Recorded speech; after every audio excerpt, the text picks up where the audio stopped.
Hi, my name is Tiffany. I'm 28 years old. I work as a programmer for a promising IT startup here in Seattle, in the shadow of glass skyscrapers, where the bay fog clings to the monoliths of steel and concrete. But getting to this point on the map of my life was agonizingly difficult. My path led through the thorns of a childhood scorched by the sun of indifference. When I had just turned 7, my mother, Abigail, left us. She vanished without a trace from my world, leaving behind a gaping void, a cold vacuum that nothing could fill. She abandoned me and my father, Robert, for another man, and she did it with a frightening, stupefying simplicity. One day, her laughter still echoed within the walls of our house, her presence as immutable as the sunrise.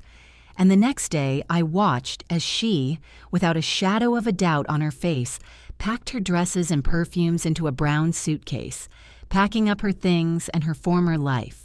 And before we continue, write in the comments from which city you are listening to this story. Enjoy listening. That divorce was like a swift, ruthless surgical incision, without anesthesia, with bleeding edges. My mother, with icy calm, told the court she did not want to raise me. She insisted I stay with my father. She wanted neither custody, nor visits, nor responsibility. She simply wanted to leave, shaking the dust of our existence from her heels.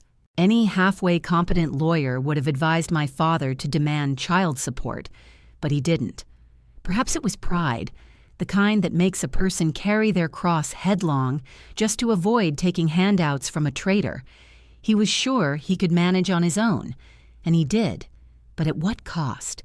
The cost of a haggard face and eternal weariness in his eyes. After the divorce, my mother dissolved into the world like a drop of ink in murky water. She moved to another state, married her new chosen one, and soon had a son, whom she named Ethan. I learned about this episode in the life that was once mine too, only from my aunt, my mother's older sister. She disapproved of her sister's actions and, driven by a sense of justice and compassion, kept in touch with my father and me, becoming a quiet guardian angel of our shaken little world. My mother never called, never visited. Only once a year, with the relentless precision of clockwork, a birthday card would appear in our mailbox, with a few disjointed, strained phrases inside. "I hope you are well. With love, Mom." These words seemed so empty, sanitized, as if written from a template. I knew at first glance it was just a ritual, a pathetic attempt to create an illusion of care to quiet the faint voice of conscience. My father owned a small diner on the outskirts of town, a place that barely made ends meet. On a good day, after paying for groceries, utilities, and giving a modest salary to the only waiter, he might have $150 left in his pocket, and often even less. We constantly lived under the Damocles sword of rent debt, and every penny went towards somehow scraping by. I ate at that diner almost every day, and our dinner with my father often consisted of what customers left on their plates. We'd finish cold French fries, half-eaten burgers. We couldn't afford the luxury of throwing away food or buying groceries like normal, well-off families. When I turned 13, I started working. First, I babysat for neighbors' children, and then I got a job at a local store, shelving cans and packets of cereal until late at night. Every cent I earned, I brought to my father, for rent, for electricity, for the endless bills that poured down on us like from a horn of plenty. And then, when I was 14, my aunt did something that forever changed the vector of my fate. She gave me a laptop. Not an old, worn-out machine, but an excellent, modern laptop, smelling of fresh plastic and possibilities. And then she paid for programming courses for me. It was like discovering a new world. I was good at it, very good. I was captivated by the crystal logic of code, the fact that any chaos could be tamed, any task solved if you just understood the basic, immutable rules. My father, seeing my passion, supported me. He always said that one should study as much as possible, that there is no such thing as useless knowledge. So I joined the school programming club. I devoted every free minute to writing code, immersing myself headlong in digital universes. In high school, I studied with fanatical persistence, very hard, gritting my teeth. And my efforts were rewarded. I won a full scholarship to study computer science at a state university. It was the best thing that had happened to me in all those years. It was my golden ticket. To save on housing, I continued living at home with my father, but I still had to pay for textbooks and food. So I plunged back into work. I got a job as a waitress at a university diner after classes, and in the evenings, when the city lights came on, I freelanced, remotely developing small programs for outside clients. My day started at 5 in the morning and ended well past midnight. I counted every cent, denying myself everything. While my classmates partied, dated, and indulged in carefree fun, I worked. After graduation, I received a tempting job offer from the very IT startup where I had interned as a student. The company was based in Seattle, and I, with a sinking heart, accepted the decision to move, for the first time in my life, leaving my father alone in our old, orphaned house. The money they offered me was good, so good that my mind, accustomed to eternally counting cents, found it hard to believe. I remember receiving my first paycheck and realizing I could not only pay the rent for my modest studio but also have money left to live on. I almost cried from the overwhelming feelings, a mix of relief, pride, and disbelief. I allowed myself what had previously seemed an unattainable dream. I went shopping. I bought new, stylish clothes, not worn-out items from second-hand stores smelling of other people's lives. I filled my refrigerator with groceries without checking the yellow sale stickers, and allowed myself to go to restaurants in the middle of the week, not just on special, long-awaited holidays. This feeling of financial freedom seemed almost unreal, as if I were playing the role of a successful young woman in someone else's movie. As soon as my income stabilized, the first thing I did was start sending my father $1,000 every month. I helped him pay off the debts that, like a dark web, entangled his diner. I paid for an urgent repair when the roof leaked after a downpour, bought him a reliable used car when his old Ford finally gave up, and purchased a new, powerful refrigerator for his establishment's kitchen. Every transfer was not just a monetary transaction, but a silent thank you for all those years of his quiet heroism. 5 years after I moved to Seattle, something bordering on fantasy happened. The startup, in which I had once, driven by faith in the common cause, invested $10,000 of my modest savings, was acquired by a tech giant. My modest investment, like a seed falling on fertile soil, turned into $300,000.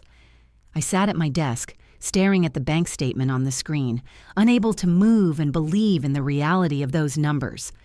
Numbers that forever erase the memory of poverty. With this unexpectedly amassed money, I made the boldest purchase of my life. I bought an apartment, a real, bright apartment with panoramic windows in the very center of Seattle. I took out a mortgage, having made a huge down payment, and then furnished my nest with modern, minimalist furniture. Everything within these walls was new, chosen by me, and everything belonged entirely to me.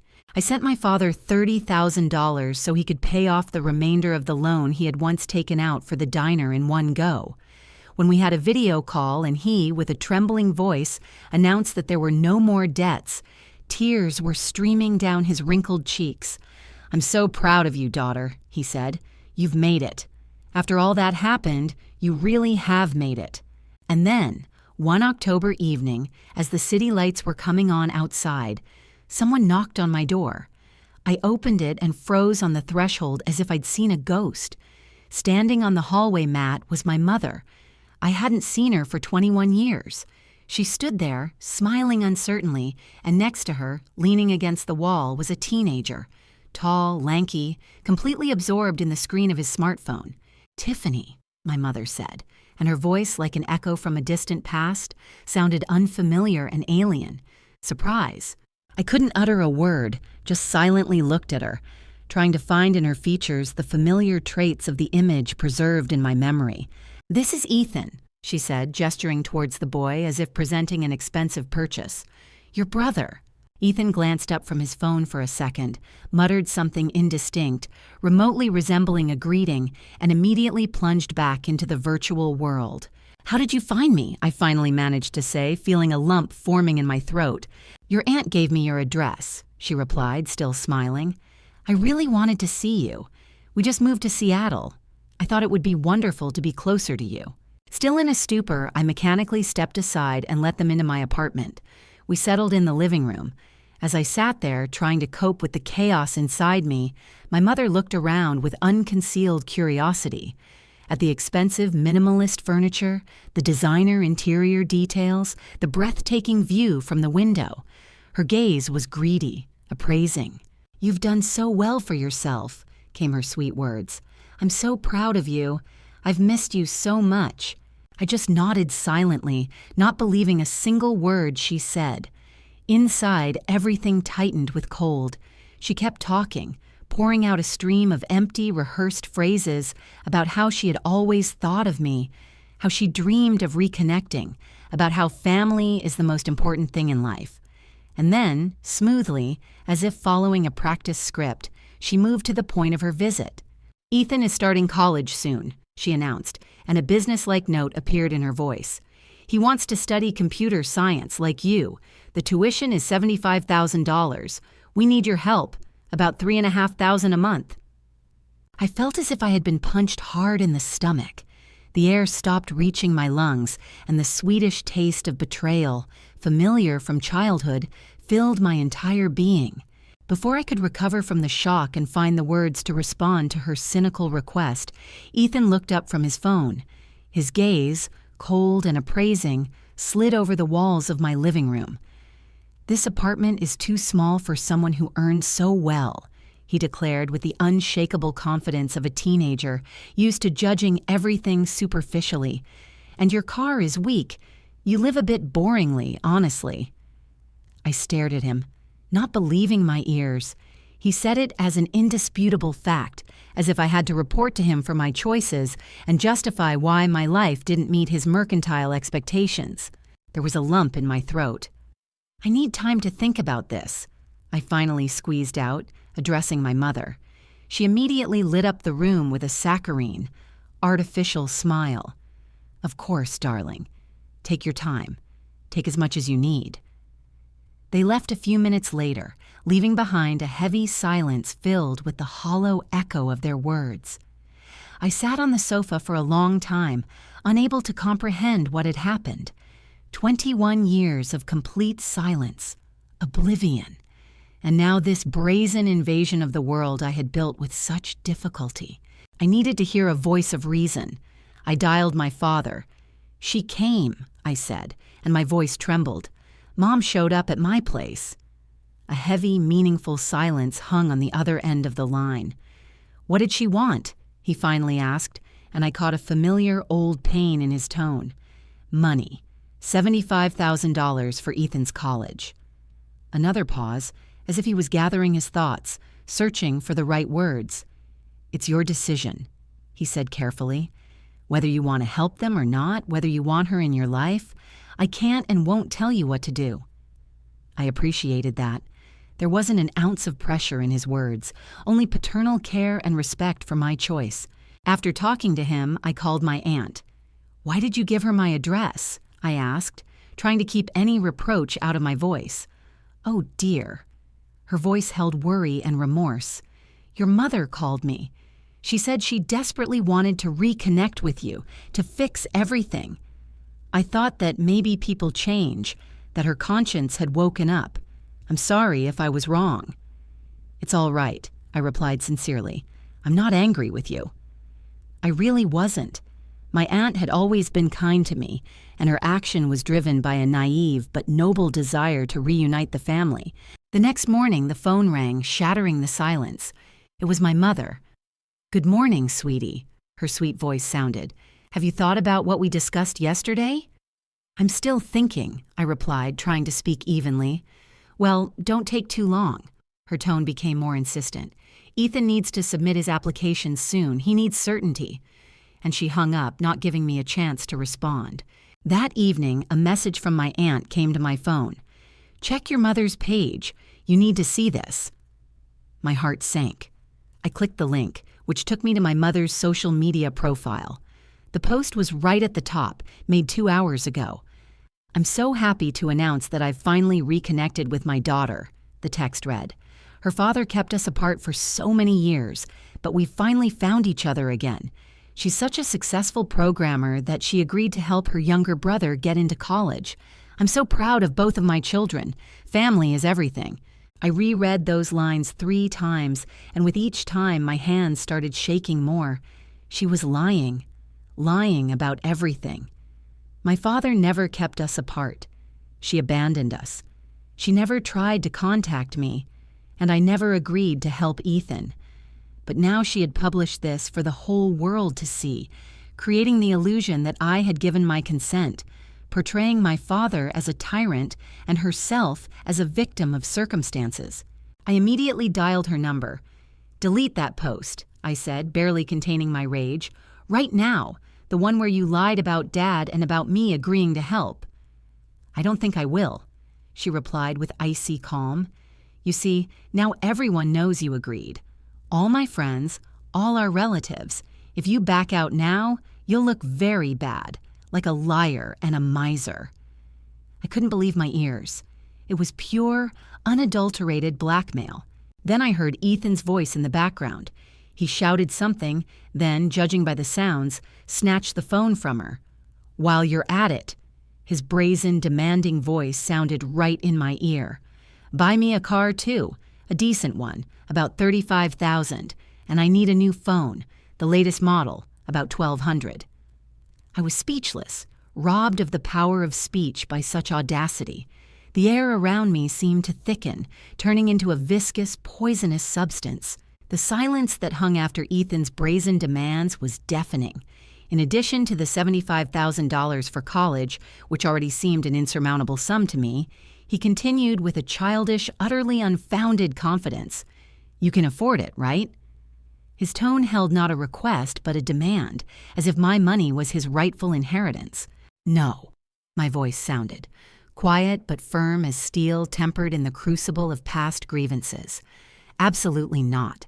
I won't give you a single cent." "You're selfish," my mother hissed, snatching the phone back from her son. Her voice, sweet and conciliatory just a minute ago, now sounded like a file. "You have so much money and you don't even want to help your own family.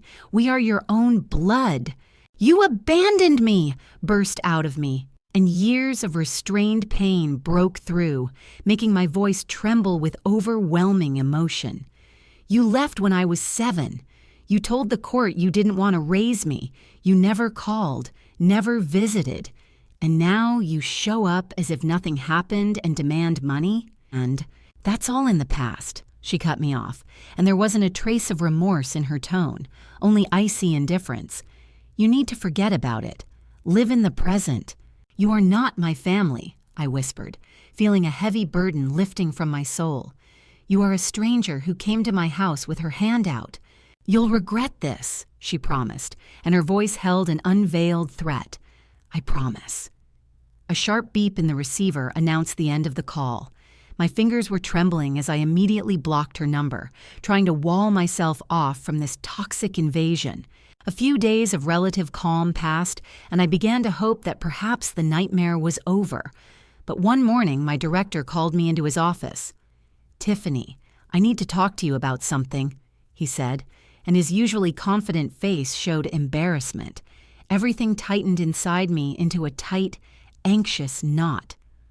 "A woman came to see me yesterday," he continued, choosing his words carefully. "She introduced herself as your mother. She was crying." He told me a distorted story about how I, a cruel and heartless daughter, was refusing to help my own brother get an education. "She asked me to influence you, to convince you to help your family."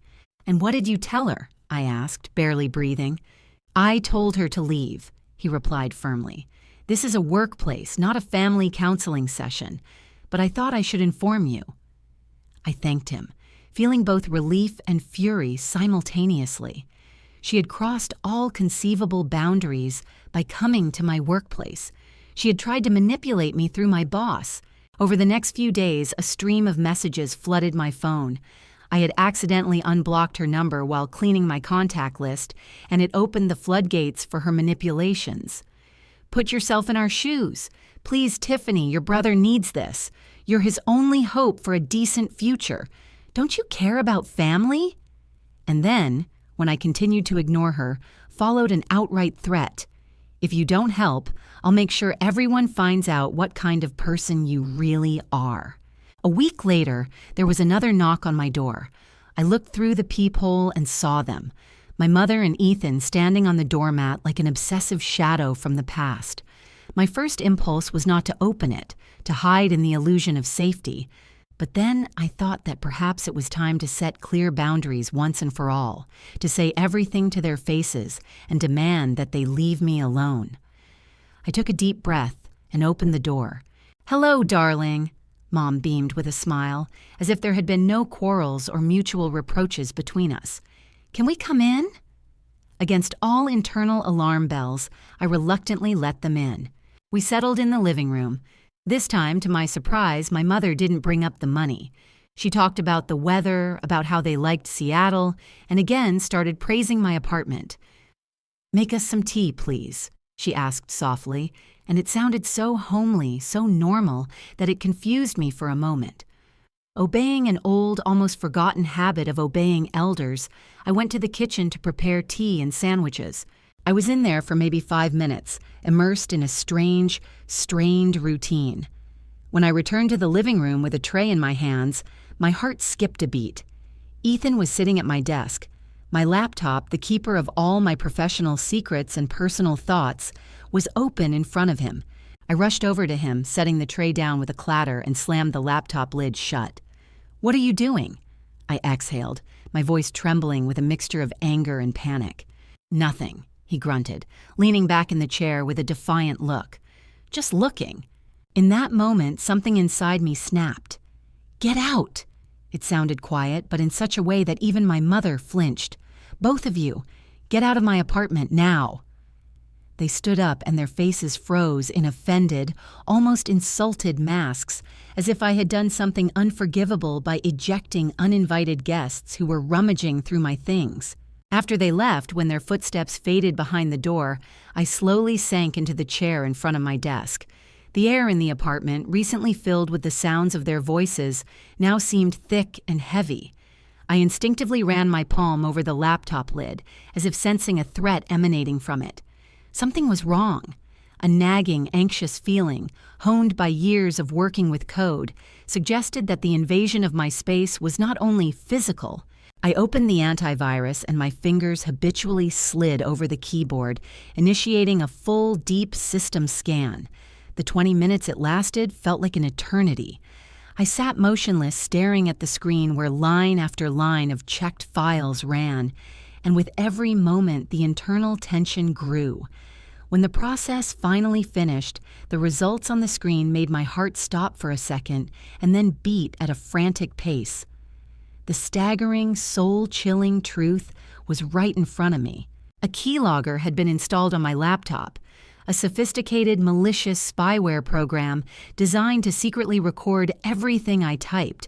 Every password, every letter in personal emails, every bank account number, every confidential detail of my life. And the most horrifying thing, the time of its installation matched precisely to the minute with those very minutes when Ethan was sitting at my desk, pretending he was just looking. The chaos in my soul was instantly replaced by cold, crystalline clarity. I am a programmer. Tracking and destroying such digital parasites is part of my daily work. Taking a deep breath, I immerse myself in the task. I found all traces, all roots of this program, mercilessly deleted it, and then began the long and methodical process of changing all my passwords.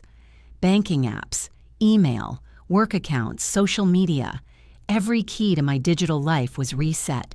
The thought of calling the police immediately flashed through my mind. Probably, that's what I should have done. But instead, I dialed the number of my lawyer, Jason Anderson, who had helped me with the apartment purchase. "I need a restraining order," I said as soon as he picked up, and my voice held steel tempered in the crucible of betrayal. "Tell me everything," he asked, and I told him. Everything, without embellishment. Jason worked quickly and efficiently. Within 2 days, all the necessary documents for filing the application were ready.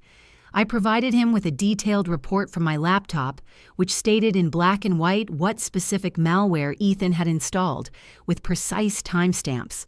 I also gave him screenshots of all the messages from my mother, those pathetic streams of manipulation, demands for money, and outright threats, including her fabrications about my father. "This is more than enough," Jason stated, reviewing the evidence. "We have irrefutable evidence of attempted fraud and systematic harassment." All the collected evidence was presented to the judge: the technical analysis of the laptop, printouts of the correspondence, a detailed chronology of events.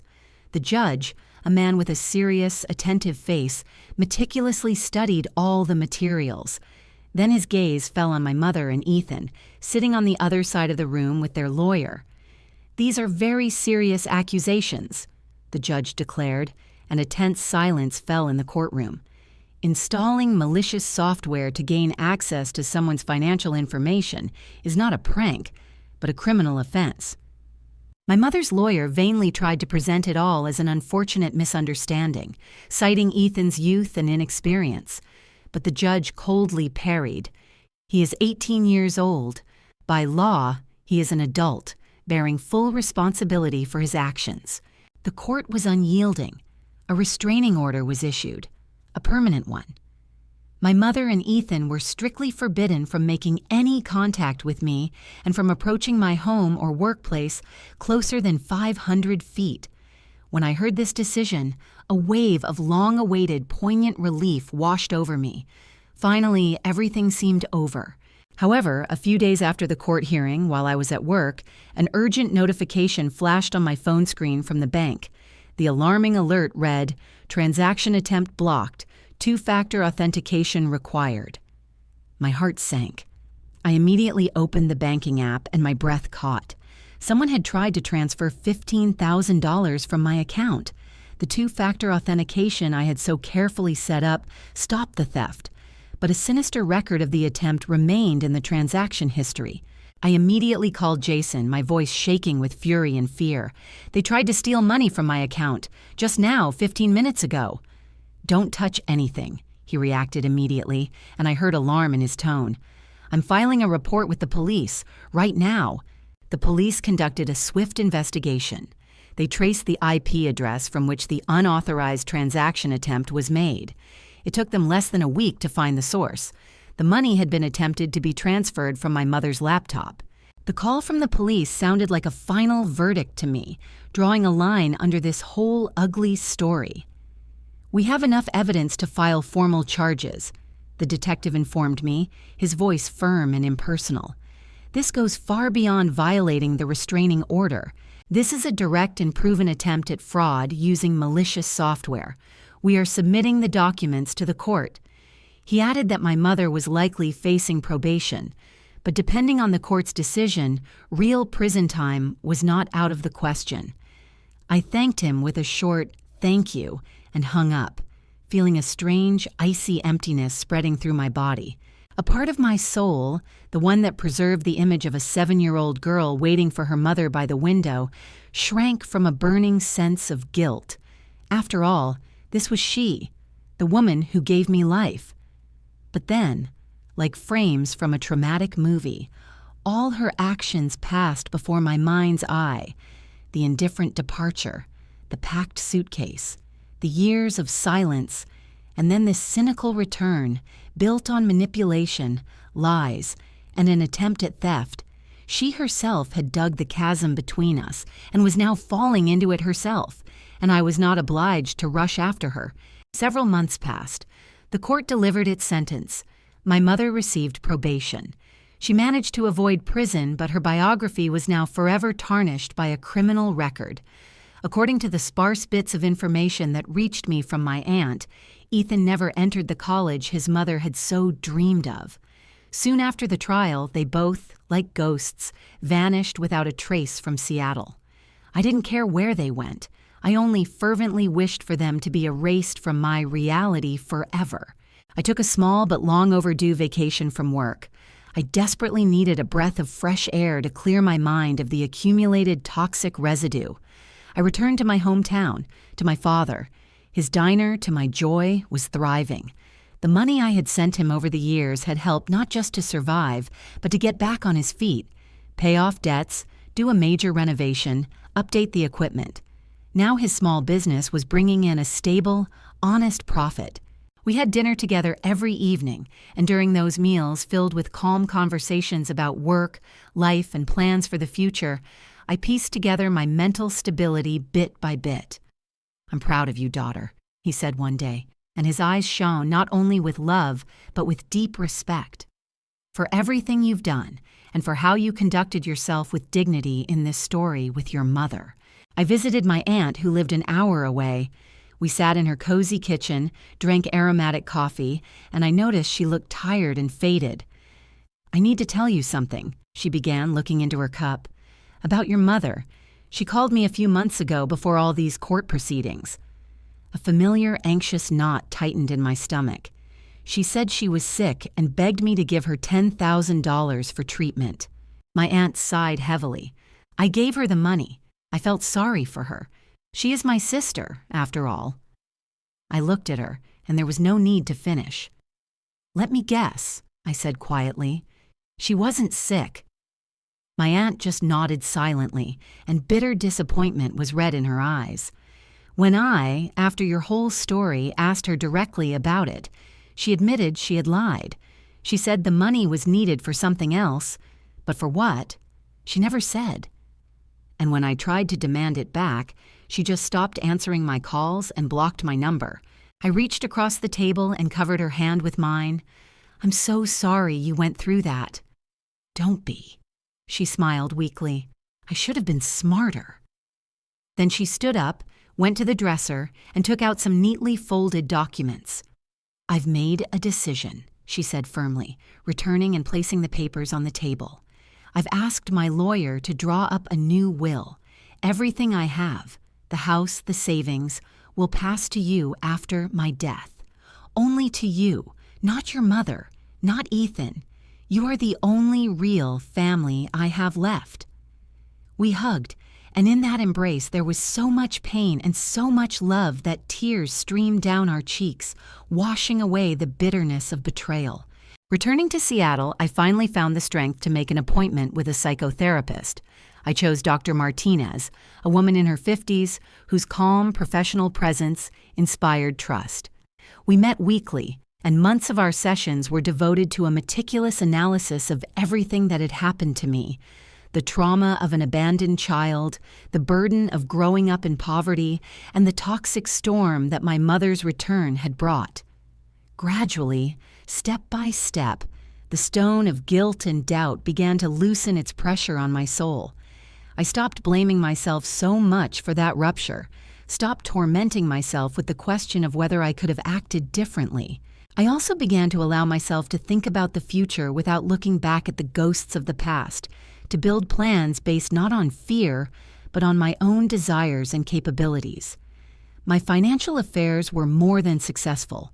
Successful investments brought a stable income, and work at the startup opened new horizons. But along with financial freedom came an awareness of responsibility.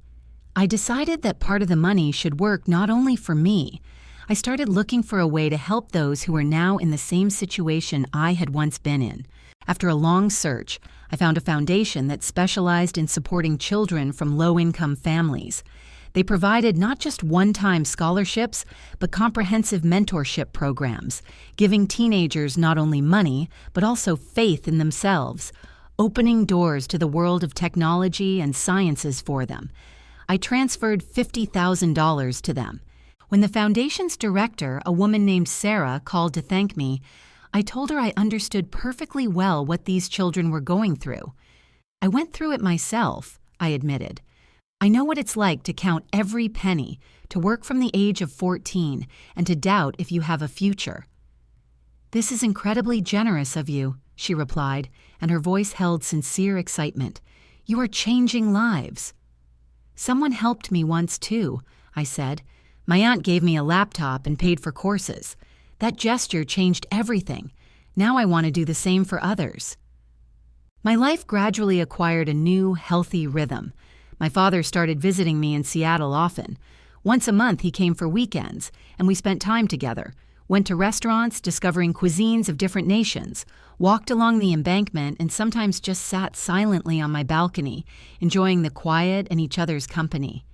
My aunt called me regularly, and our conversations lasted for hours. We discussed everything, from new books to funny incidents from her life. They were my real, unshakable family, not by blood, but in spirit, through the love and support they had given me all these years. As for my mother and Ethan, I had not the slightest idea about their fate, and that suited me perfectly. Work brought deep satisfaction.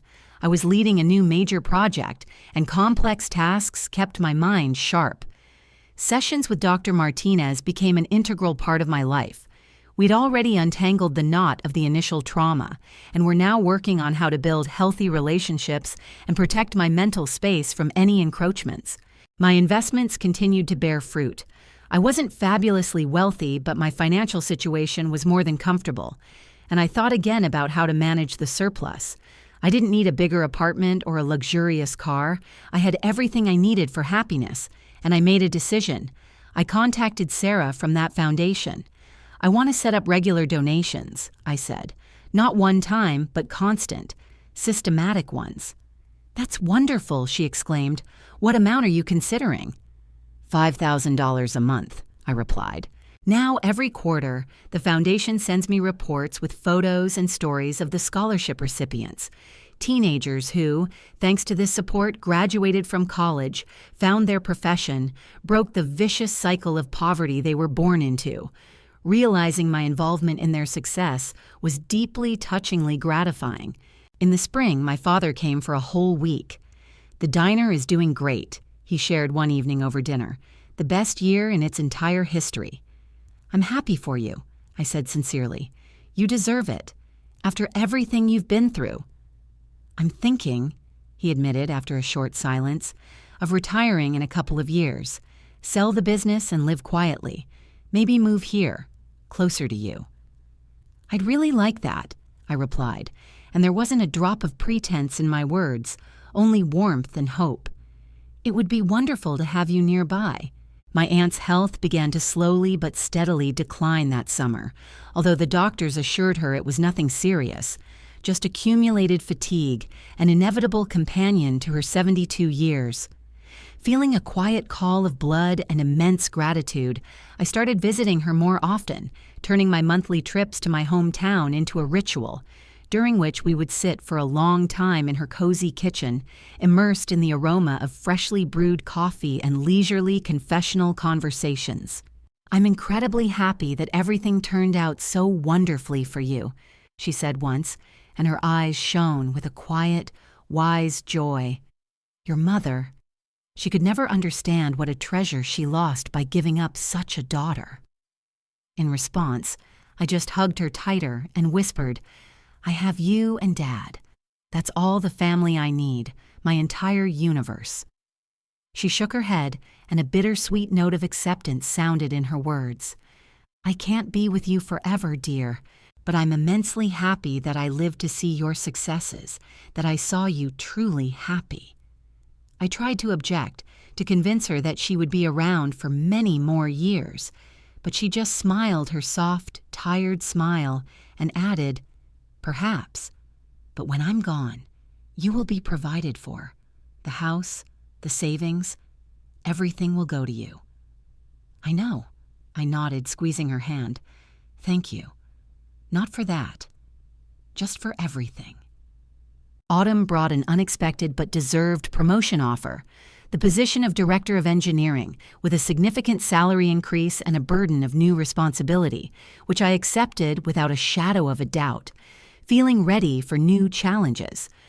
My team, which had become almost a second family to me, threw a noisy celebratory party in my honor at one of our favorite bars, where amidst the clinking of glasses, there was laughter, sincere congratulations, and bold plans for future projects. You've earned it, my colleague Sarah said, raising her glass. You work harder than anyone I know." "I learned early that nothing comes easy," I replied, feeling a slight embarrassment. I had to.